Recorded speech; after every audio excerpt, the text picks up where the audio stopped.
Hey guys, so I went all the way to Lahore to attend a Mashan Bazaar and it was a family festival. I thought it was going to be like super amazing, but it turned out to be very, very overcrowded. Although the food was okay, I was expecting a lot more from Mashan Bazaar since it advertised clothes and food stores and a concert, but the food was okay, very limited quality. I was comparing it to Soulfest and Cokefest, and extremely hot.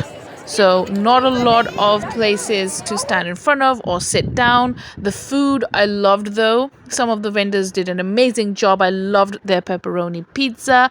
But me, as always, love to go behind the scenes and I wanted to see what they were doing. So, here I was making sure that they're doing it right. And the concert started and we had our very own Pakistani singers perform and it was okay. So we ended the night at 12 o'clock.